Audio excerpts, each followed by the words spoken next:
Hoje está tenso aqui, irmãos, mas vamos vencer em nome de Jesus, vamos vencer. Você não deve ter entendido nada, né, que eu falei aqui agora. Então vamos falar de novo.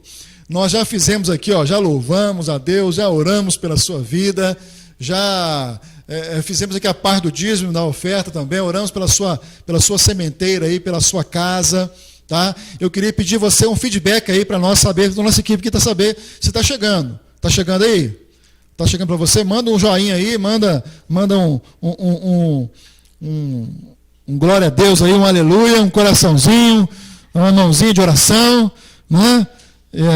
Para que a gente possa entender, saber que está chegando até você aí. A gente fez aqui, nós demos a abertura toda aqui, cantamos que Deus é a nossa cura, que Deus é o Deus que restaura a nossa vida, é o Deus que nos abençoa, e só que não transmitiu nada para você. Não é? Agora está chegando, né? Louvado seja o nome do Senhor Jesus por isso. E aí, então, nós vamos agora aqui ouvir a palavra de Deus. O que é que Deus tem para ministrar no nosso coração nesta quinta-feira, dia 2 de abril, estaremos aqui agora compartilhando a palavra de Deus que nós temos já estudado na carta de Pedro, primeira carta de Pedro, capítulo 2. Né? Hoje nós vamos ler o verso 6 até o verso 10. Então, abre aí sua Bíblia comigo, primeira carta de Pedro,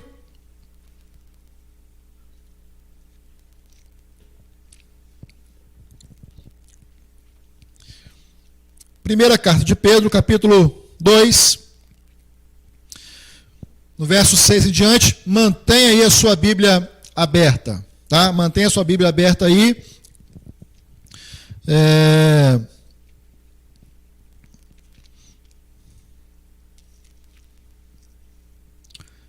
Que nós vamos estar lendo aqui. Deixa eu pegar a minha Bíblia aqui também, para eu poder me localizar também aqui nos versículos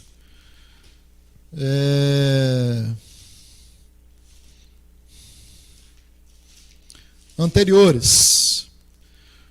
Na semana passada nós falamos sobre o privilégio, né? O privilégio de nós sermos sacerdotes chamados por Deus para oferecer sacrifícios agradáveis a Deus.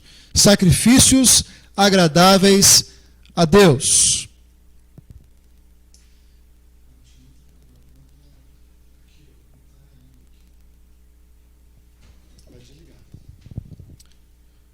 Não, está gravando, eu sei que está gravando. A bateria vai cair. Parece que não está gravando ali. Não está conectando.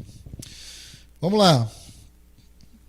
E aí, nós temos aqui, nós vimos semana passada os privilégios de nós sermos sacerdotes que oferecem a Deus sacrifícios espirituais. Sacrifícios espirituais. O que significa? Significa que aquilo que nós fazemos para Deus, com o nosso coração focado, com o nosso coração rendido aos pés do Senhor, é agradável a Deus. Por exemplo, a nossa oração, ela é, segundo a palavra de Deus, um sacrifício espiritual. O seu louvor, a sua adoração, é também um sacrifício espiritual ao Senhor. Paulo, escrevendo aos Romanos, fala que o nosso corpo deve ser oferecido a Deus totalmente como um sacrifício vivo, santo e agradável a Deus.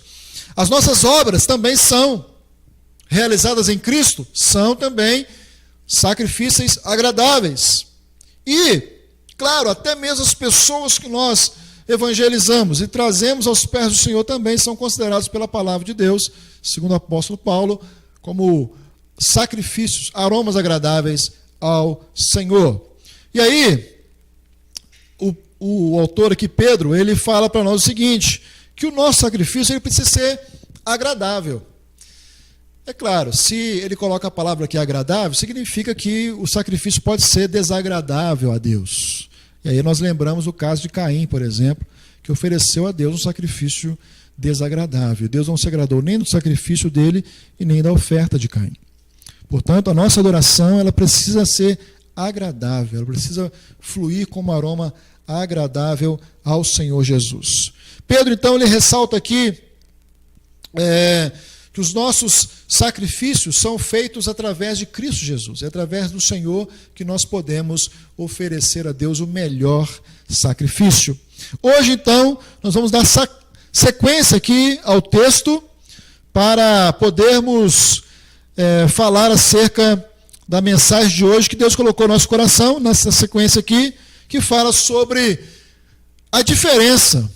Existe diferença entre aquele que serve a Deus e aquele que não serve a Deus? Existe diferença entre o crente e o descrente? O que você acha? Existe. A palavra de Deus fala que há muita diferença. E Pedro, ele vem falar justamente sobre isso aqui. Ele está escrevendo para crente disperso, que teve que sair das suas casas, forasteiros, debaixo de perseguição, debaixo de lutas, e o comportamento dos cristãos que receberam essa carta aqui, Pedro os orienta a se comportar em meio à perseguição, em meio à luta, em meio à dificuldade, perseverando, com esperança, com graça, de maneira muitas vezes diferente das pessoas que nós conhecemos. Então aqui o texto, ele vem falando para nós aqui o seguinte, a partir do verso 6, vamos ler aqui.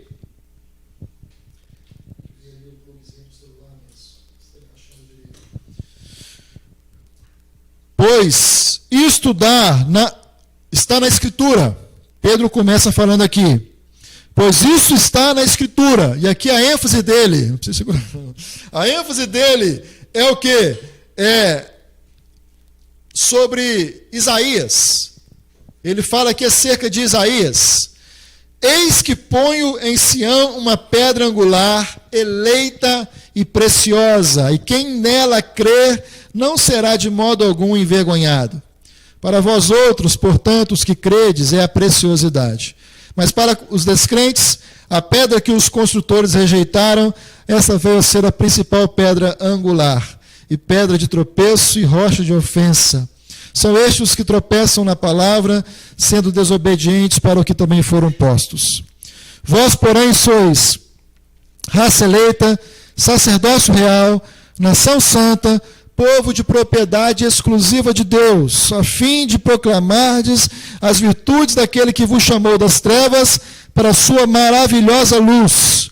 Vós sim, que antes não erais povo, mas agora sois povo de Deus, que não tinhas alcançado misericórdia, mas agora alcançastes misericórdia. E aqui então nós vemos a primeira diferença que Pedro levanta para nós aqui. Na verdade, todo esse bloco, ele procura trazer uma visão do crente e do descrente. E ele então apresenta para nós aqui algumas diferenças entre o cristão. E a primeira delas é que o cristão ele é diferente no seu fundamento, na sua base, naquilo que traz sustentação à sua vida. Como ele se fortalece, como ele se sustenta. Porque as lutas elas fazem parte da caminhada. Jesus ele fechou o sermão do monte dizendo que aquele que ouve a palavra é construtor prudente, a chuva vem, o rio vem, bate com força contra a casa, mas ela permanece firme, diferentemente do construtor insensato, que edificou sua casa de qualquer maneira. Então, os fundamentos são diferentes. O fundamento do crente é um e o fundamento do descrente é outro. E Pedro, então, ele passa a falar aqui acerca desse fundamento, do nosso fundamento, o fundamento do povo de Deus. E a base está aqui. Nesse verso 6, 7 e 8, Pedro ele utiliza a palavra de Deus, e a palavra é base, né? E ele faz referência a vários textos do Velho Testamento, aqui, citando esses textos. E ele cita primeiro aqui, a primeira referência que ele faz, está em Isaías, capítulo 28, no verso 16. Portanto, assim diz o Senhor Deus, eis que eu assentei em Sião uma pedra já aprovada, pedra preciosa, angular, solidamente assentada, aquele que crer não foge.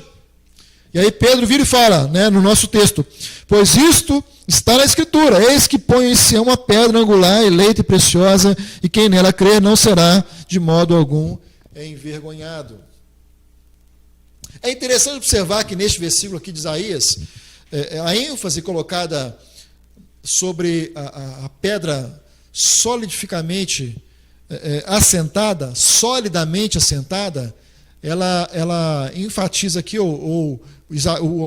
o profeta Isaías está enfatizando, e Pedro está reforçando aqui a ênfase do profeta, sobre a firmeza da rocha de Cristo, a pedra que não se abala, a pedra que foi assentada, que vai dar sustentação adequada ao povo de Deus. É em Jesus, a nossa fé está nele, nele nos movemos, nele existimos.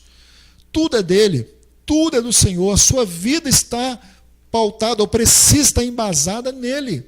A sua confissão de fé passa por Cristo, fala acerca de Cristo, aponta para ele. Tudo que nós temos, tudo que nós somos. Ou seja, diante das lutas, diante das tempestades da vida, a base sobre a qual nós construímos a nossa vida, ela vai determinar se a casa vai aguentar as tempestades ou não. Nesses dias turbulentos nos quais estamos vivendo hoje, a sua base, irmão, vai determinar.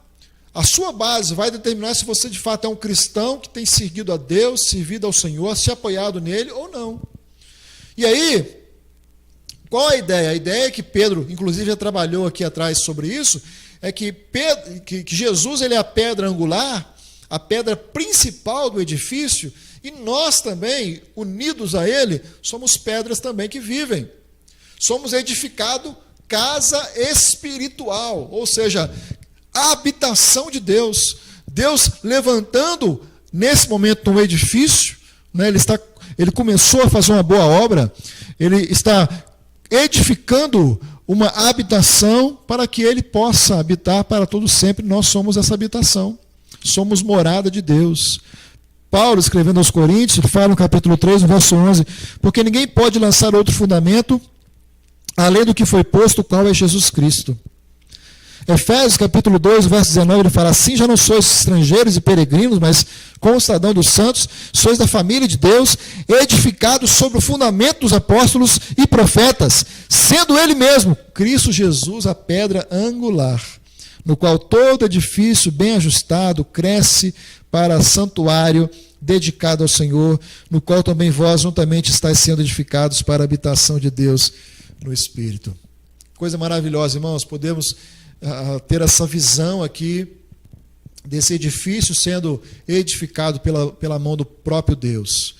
Quando você pega, por exemplo, o templo de Salomão, diz a palavra que cada pedra, cada parte do templo foi bem definida, bem trabalhada, e as pedras, inclusive, elas foram feitas lá na pedreira, sob encomenda, na medida certa, para o local certo. E isso aponta para a criatividade do nosso Deus, do poder de Deus em trazer a nós, como pedras vivas, ao seu edifício, antes da fundação do mundo, nos elegendo, nos escolhendo, né, e preparando cada um de nós para encaixar dentro desse edifício e ali sermos úteis, instrumentos nas mãos dele, da forma como lhe aprouve, como agrada ao Senhor. Então, Pedro faz referência aqui ao profeta Isaías, e ele continua fazendo mais referência. Ele faz referência agora ao Salmo 118, verso 22. A pedra os construtores rejeitaram, essa veio a ser a principal pedra angular. Ele fala isso aqui no verso 7. O próprio Senhor Jesus usou essa referência também em Mateus 21, 42. Perguntou-lhe Jesus: nunca leste nas Escrituras? A pedra que os construtores rejeitaram, essa veio a ser a principal pedra angular. Isso procede do Senhor e é maravilhoso aos nossos olhos. Pedro também, em Atos, no capítulo 4, no verso 11, ele vira e fala: esse Jesus é pedra rejeitada por vós, os construtores, a qual se tornou a pedra angular, e não há salvação em nenhum outro, porque abaixo do céu não existe nenhum outro nome dado entre os homens pelo qual importa que sejamos salvos. E a terceira citação que ele cita aqui, Isaías capítulo 8, verso 14, foi também usada por Paulo em Romanos 9, 33. Ele vos será santuário, mas será pedra de tropeço e rocha de ofensa às duas casas de Israel, laço e armadilha aos moradores de Jerusalém. Irmãos, o que podemos aprender aqui nesse primeiro ponto? Cristo, ele está no caminho de todos. Ele pode ser uma pedra que sustenta a sua vida, ou você pode, se não aproveitar a oportunidade, tropeçar nele. Jesus, ele pode abençoar salvando você, ou ele vai condenar você. Lá, e aqui é claro, Pedro ele volta-se para a Escritura aqui, a fim de trazer um contraste entre aquele que serve a Deus e aquele que não serve. Né?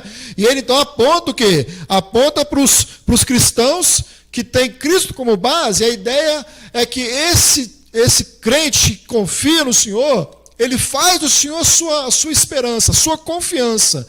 Ele deposita em Deus o seu coração. E ele então não teme.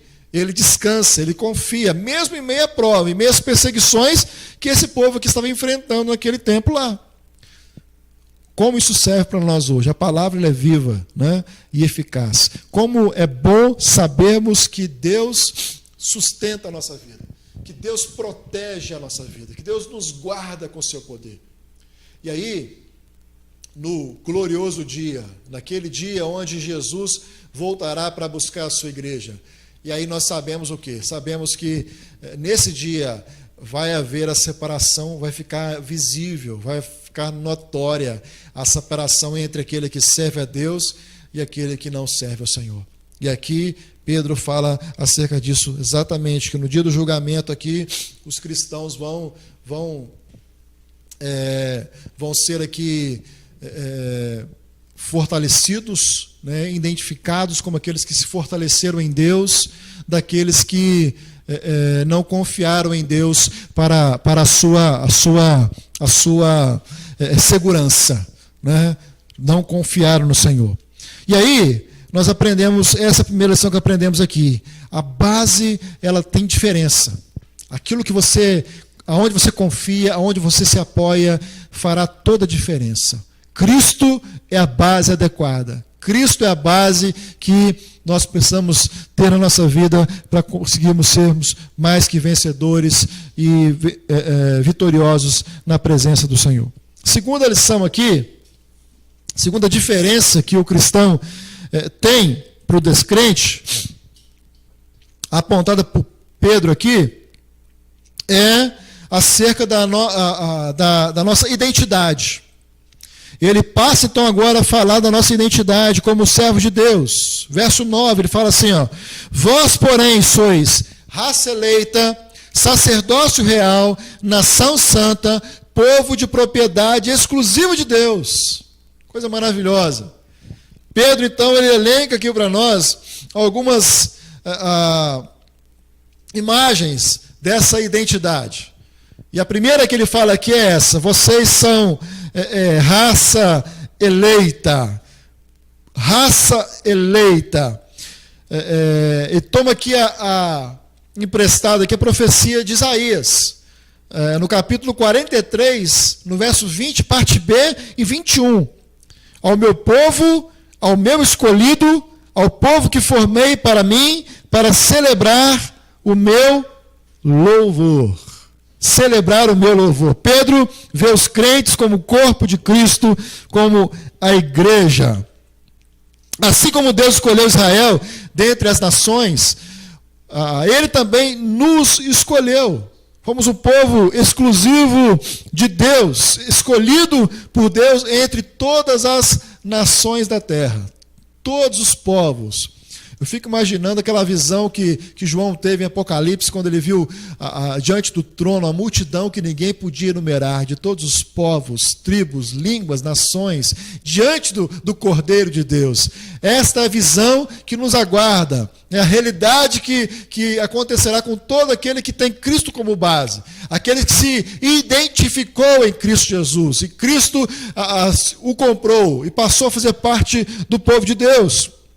O Senhor nos escolheu, como escolheu também Israel. Israel não foi escolhido por causa do seu poder, por causa da sua capacidade, porque era um grande povo. Pelo contrário, Deus fala, em Deuteronômio capítulo 7, que Ele fala que Ele escolheu Israel, mesmo nós sendo pequenininho, o menor povo, o povo mais desprezível, escolheu por causa do amor dele, por causa da misericórdia dele para com Israel. Jesus ele falou isso com seus discípulos. Não foram vocês que me escolheram, pelo contrário, eu vos escolhi. Você consegue se enxergar hoje como escolhido de Deus? Como alguém que foi eleito por Deus, chamado antes da fundação do mundo, para fazer parte dessa raça eleita por Deus? Pedro fala sobre isso aqui. Ele fala que nós somos também sacerdócio real. E aí nós sabemos que o sacerdócio, e falamos muito sobre isso aqui nos versos anteriores aqui, o sacerdote ele está aqui a serviço de Deus, ou do rei, porque ele fala sacerdócio real, e a ideia é que nós estamos todos inseridos dentro do reino de Deus, do reino de Cristo, servindo a esse Deus. E aí cada um de nós agora em obediência, cada um de nós agora em sintonia com a palavra de Deus, cada um de nós agora escolhido pelo próprio Deus, assim como o sacerdote era escolhido pelo próprio Deus. Quem não era escolhido lá no Velho Testamento para ser sacerdote não podia ser. Alguns homens tentaram ser sacerdotes e se deram mal por isso, mas hoje todos nós que cremos em Cristo, servimos ao Senhor, somos sacerdotes do Senhor. Pedro, então, ele nos ensina aqui que nós somos sacerdócio real. Você é representante de Deus. E aí eu faço um link aqui com a criação de Deus. Deus nos criou a sua imagem, a sua semelhança. Falamos domingo passado na EBD. Você foi criado para espelhar e para representar Deus.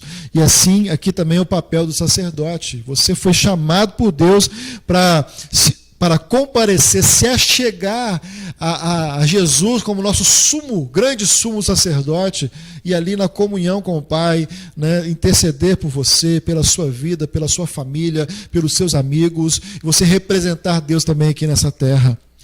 Pedro fala mais, que a nossa identidade também é fazer parte de uma nação santa. Nação santa, a ideia de separados. Santo na palavra de Deus é essa ideia. Você que foi separado para ser de Deus, exclusivamente de Deus, servir a Deus totalmente, sem reservas, com toda a sua vida.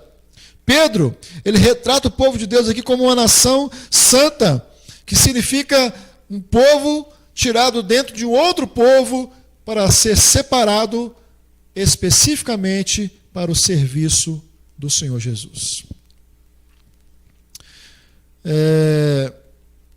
E aí está um detalhe interessante. Porque a nossa separação, irmãos, ela envolve um detalhe interessante. Ela envolve relacionamento. Nós fomos separados por Deus para nos relacionar com Deus. Você foi chamado por Deus, olha que interessante esse tempo agora. É um tempo de isolamento, um tempo onde nós não podemos ficar saindo de casa, temos que ficar mais dentro de casa. E olha as oportunidades que Deus tem nos dado de buscar a sua presença. E às vezes você fica meio entediado, né? Às vezes acontece, né, comigo ou com as pessoas que eu acabo conversando aí, já não aguento mais ficar dentro de casa e tal, mas o fato é que nós podemos, né, aproveitar esse momento para estreitar o nosso relacionamento com Deus. Viver essa santidade aqui de Deus aqui, separado de Deus aqui, separado do mundo aqui, separado para Deus, e vivemos intensamente na presença do Senhor Jesus. Pedro fala mais. Fala aqui que nós somos povo de propriedade exclusiva. Você, povo de propriedade exclusiva. Aí um texto que vem ao meu coração, Malaquias 3, no verso 13 em diante. Olha que texto interessante, irmãos. Malaquias 3, a partir do verso 13. As vossas palavras foram duras para mim, diz o Senhor, mas vós dizeis, que temos falado contra ti? Aí Deus vira para o povo e fala, vós dizeis, inútil é servir a Deus. Que nos aproveitou termos cuidado em guardar os seus preceitos e em andar de luto diante do Senhor dos Exércitos. Ora, pois nós reputamos por felizes os soberbos. Também os que cometem impiedade prosperam. Sim, eles tentam o Senhor e escapam. Olha só que interessante. É mais ou menos o que o povo está lá servindo a Deus e cumprindo a religiosidade, cumprindo os ritos religiosos ali do seu tempo, cumprindo as leis ou tentando cumprir as leis, com muito sacrifício, muita dificuldade. Jesus falou que condenou os fariseus, dizendo: vocês colocam um jugo sobre o povo que nem vocês conseguiram carregar, nem seus pais. E aí o povo está vendo, o povo olha para os ímpios e vê os ímpios prosperando, vê o negócio funcionando para os ímpios, e para o povo mesmo o negócio não acontece, não funciona. E aí o texto continua dizendo o seguinte: então, os que temiam ao Senhor falavam uns aos outros. Havia um grupo diferente aqui. O povo está falando que é inútil servir a Deus. O povo está dizendo que não vale a pena servir a Deus. E aí tem um grupo específico, verso 16, Malaquias 3, verso 16. Então, os que temiam ao Senhor falavam uns aos outros. Havia ali um grupo que conversava entre si. E aí o texto fala: o Senhor atentava e ouvia. Irmãos, Deus ouve. Deus está atento à nossa conversa, ao nosso bate-papo. Portanto, tome cuidado com o que você tem conversado aí. O Senhor ouve. E aí o texto fala assim: o Senhor atentava e ouvia. Havia um memorial escrito diante dele para os que temem o Senhor e para os que se lembram do seu nome. O que dizia lá nesse memorial? Eles serão para mim particular tesouro naquele dia que preparei, diz o Senhor dos Exércitos. Poupá-los-ei como um homem que poupa seu filho que o serve. Então vereis outra vez a diferença entre o justo e o perverso, entre o que serve a Deus e o que não serve. Verso 18 fala: então vereis outra vez a diferença entre o justo, entre o ímpio, entre o justo e o perverso, entre o que serve a Deus e o que não serve. Vereis outra vez. Por quê? Porque já haviam visto. Já haviam visto. O cuidado de Deus, irmãos, é impossível não percebermos o cuidado de Deus. É impossível você não ver a diferença daquele que serve a Deus e daquele que não serve. É impossível. A fé daquele que serve a Deus tem uma base solidificada, que é Cristo Jesus. É Cristo que sustenta. É Cristo que o tira lá do pecado e o traz a sua presença em comunhão. Ele passa agora a se relacionar com Deus vivo. E aí, irmãos, ele começa a influenciar, ele começa a viver plenamente Deus nas pessoas. É impossível você brilhar a luz no meio das trevas e não ser notado. É impossível. Portanto, aqui diz a palavra que o Deus que nós servimos, ele é base, ele traz solidez à nossa vida. O vento pode soprar, o coronavírus pode bater a porta, mas ainda assim nós estaremos com o Senhor, firmes com o Senhor. Firmes, guardados, protegidos, amparados por esse Deus maravilhoso. E ele nos conduzindo em meio às dificuldades. E se porventura morrermos, para onde nós vamos? Para o céu, irmão. Para o céu. Paulo fala assim, morrer, eu prefiro morrer e estar com Cristo. Isso aí é incomparavelmente melhor. Então a morte para nós, irmãos, não é um estado onde nós devemos temer. Pelo contrário, quer morramos, quer vivamos, somos do Senhor. Portanto, continue avançando, continue firme, continue sendo raça eleita, sacerdócio real, nação santa, povo de propriedade exclusiva. Você é tesouro do Senhor. Você está nas mãos do Senhor e das mãos do Senhor ninguém pode tirar. Ninguém pode tirar, portanto continue firme. Essa é a sua identidade. Você é um sacerdote de Deus, você é um adorador do Senhor, você é uma pessoa que está firmada na rocha. Essa é a nossa identidade. E para a gente poder fechar aqui,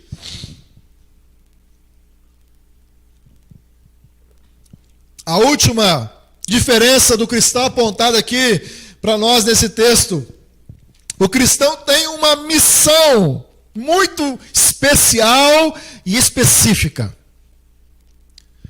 E a missão é glorificar a Deus, é anunciar, é proclamar. O texto fala que ele Nós somos reinos, sacerdotes, nação santa, povo de propriedade exclusiva de Deus, sacerdócio santo, a fim de proclamardes as virtudes daquele que vos chamou das trevas para a sua maravilhosa luz. A fim de proclamardes. Irmãos, em primeiro lugar, você que tem uma missão específica, nós que temos uma missão específica, a nossa missão é proclamar Jesus. Proclamar aqui significa você falar acerca de algo, falar, ensinar, fazer conhecido pelo louvor ou pela proclamação, celebrar. Essa é a ideia do texto aqui. É por isso que nós, quando nos ajuntamos, nós falamos da grande celebração. Por quê? Porque é o momento de nós proclamarmos o que Deus tem feito. E aí, Pedro vira e fala aqui, a fim de proclamar o quê? As virtudes. Virtude aqui significa o quê? Significa olhar para o nosso passado, olhar para a nossa vida, olhar para o passado do povo de Deus e proclamar o que Deus fez para eles e fez por nós. Quantas maravilhas Deus fez na nossa vida. Quantas maravilhas, quantas bênçãos. Consegue contar as bênçãos? Quantas maravilhas Deus realizou. E aí você vai proclamar isso, proclamar o que Deus já fez. É claro, quando você proclama o que Deus já fez, na verdade você está proclamando quem Deus é. Você está proclamando os atributos de Deus. Você está proclamando as virtudes dele. Virtudes daquele que vos chamou das trevas para a sua maravilhosa luz. Ou seja, você vai proclamar o amor de Deus. Você vai proclamar o poder de Deus. Vai proclamar a fidelidade de Deus. Vai proclamar o cuidado que Deus tem para conosco em cada momento, em cada instante da vida. A sua graça, a sua misericórdia, o seu amor, a sua bondade, a sua sabedoria. Somos, irmãos, embaixadores de Deus e representamos a Deus, os seus atributos, a sua glória, os seus gloriosos feitos. Não podemos calar a nossa voz, não podemos guardar essa mensagem para nós, principalmente nos dias de hoje. Olha que oportunidade, irmãos, estamos tendo da parte de Deus para poder amar mais, para poder dar mais, para poder, amados, ir a levar a palavra de Deus aos corações aflitos. Certamente você deve conhecer alguém que nesse momento está desesperado.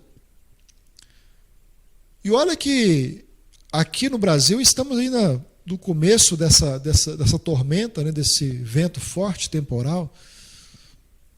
Os países aí fora já foram assolados. Estamos ainda no início da caminhada ainda nessa situação, orando para que ela seja branda, orando para que os efeitos sejam menores possíveis. Mas o quadro, irmãos, não é animador, não. Essa que é a realidade. Estamos diante de algo que é desafiador. A impressão é que dá que as pessoas ainda não perceberam ainda o quão grave isso pode se tornar. E aí? Oramos para que não se torne grave. Oramos para que Deus abençoe de forma que a gente não sofra tanto. Mas se acontecer, irmãos, nós temos que estar preparados. O nosso coração não pode mudar, a nossa fé não pode mudar, a nossa alegria não pode mudar, a base não muda. A base é a mesma, a base é Cristo. E se Cristo é a base, irmãos, pode vir o vento que for, um vento fraco ou um vento forte, uma gripezinha ou uma gripe forte, o que vier vai bater contra a nossa casa, mas não vai ter nenhuma dificuldade para nós. Vamos continuar proclamando as virtudes, continuar falando do amor do Senhor por nós.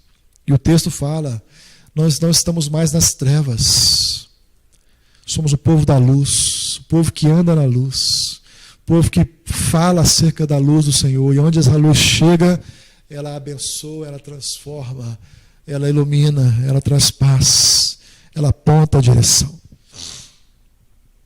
Pedro finaliza aqui esse texto com as palavras do profeta Oséias, quando ele foi chamado por Deus a tomar uma prostituta representando o povo de Israel, e essa mulher engravida e dá filhos a ele, e ali ele fala assim: não, meu povo, é o nome do filho, não, meu povo.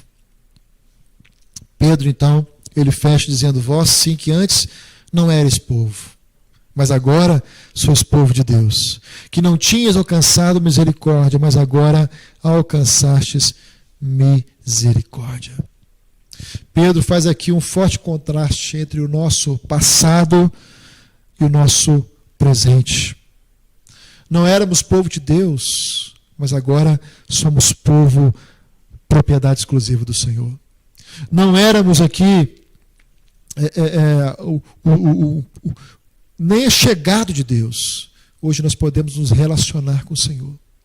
Estávamos perdidos, sem esperança, sem Deus, e hoje nós podemos agora encontrar misericórdia, nos apoiar na misericórdia do Senhor, na sua graça maravilhosa. Antes, nem filhos de Deus nós éramos, agora nós somos filhos de Deus, povo de Deus, morada de Deus, sacerdote de Deus, realizando uma obra eterna através de Cristo Jesus. Quantos privilégios, meus irmãos, nós podemos encontrar em Jesus. Quantos privilégios que nada, ninguém, nenhuma circunstância pode atrapalhar, pode impedir o agir de Deus, pode impedir que Deus continue nos capacitando, nos usando. Por quê? Porque se a sua base é Cristo Jesus, se você se identificou como cristão, como servo de Deus, lavado, comprado, remido no sangue precioso de Jesus, você vai viver intensamente a sua missão. Vai viver intensamente o plano e o projeto que Deus tem para a sua vida. Portanto, querido, confie. Portanto, espere. Portanto, se achegue mais a Deus, se relacione mais com Deus.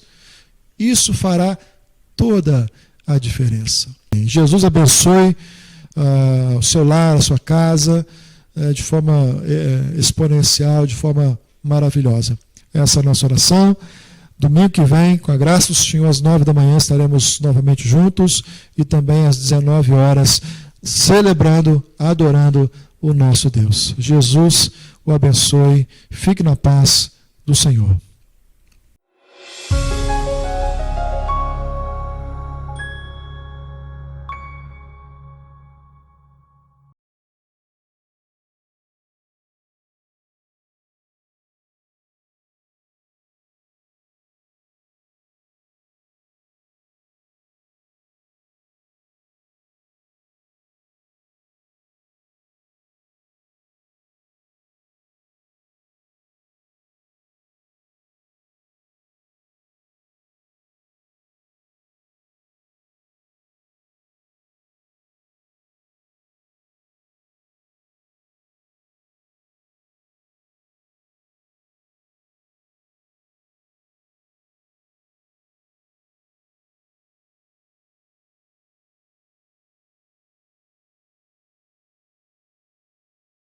Uma situação muito difícil. Deus amado,